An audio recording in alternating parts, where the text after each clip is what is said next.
बता रहे हैं कुछ most important question related to the biology.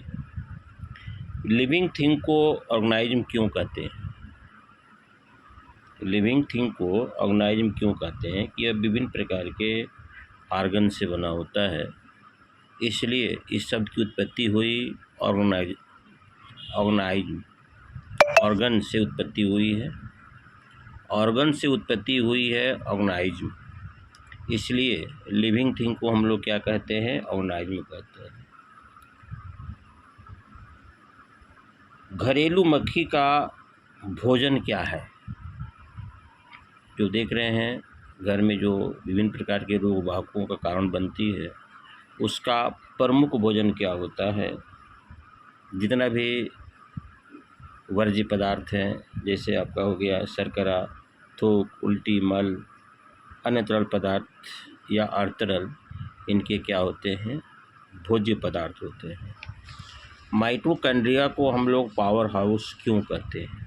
Mitochondria को पावर हाउस क्यों कहते हैं?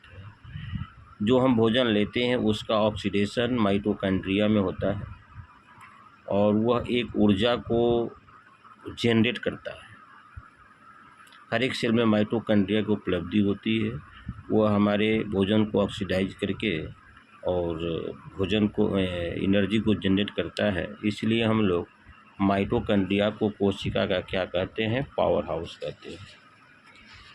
उसके बाद वायवीय शोषण और अवायवीय शोषण क्या है?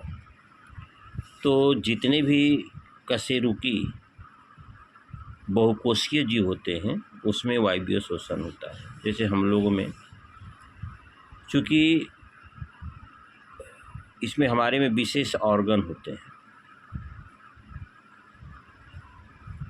और विशेष ऑर्गन के साथ साथ जो हमारे शरीर में भोजन का ऑक्सीडेशन होता है ऑक्सीजन की उपस्थिति में, जो शोषण ऑक्सीजन के उपस्थिति में होता है उसको वायवीय शोषण वायवीय रेस्पिरेशन कहते हैं।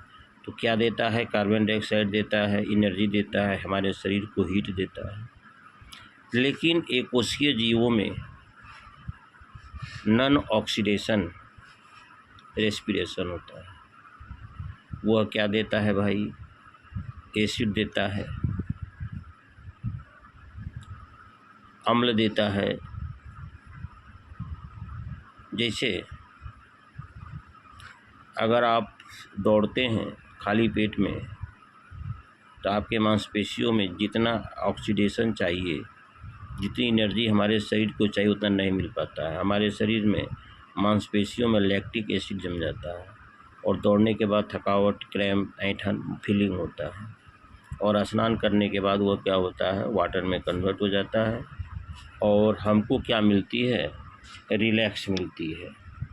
तो अनॉक्सी शोषण में खासकर एल्कोहल, लैक्टिक एसिड आदि बनते हैं। कुछ वायुमंडल सूक्ष्म जीव कुछ अन्य जीवों में विशेष परिस्थितियों में यह क्रिया करते हैं। और वायवीय शोषण में भारी मात्रा में एनर्जी क्या होती है? जनरेट होती है। अब रहा कि शोषण एक प्रकार का क्या है? मन दहन भी है। शोषण को हम लोग मन दहन क्यों कहते हैं? As the type of the slow combustions. इसका एक कारण है कि शोषण की प्रक्रिया ऑक्सीजन की उपस्थिति में होती है और दहन भी ऑक्सीजन में। शोषण के पश्चात कार्बन डाइऑक्साइड, दहन के पश्चात भी कार्बन डाइऑक्साइड।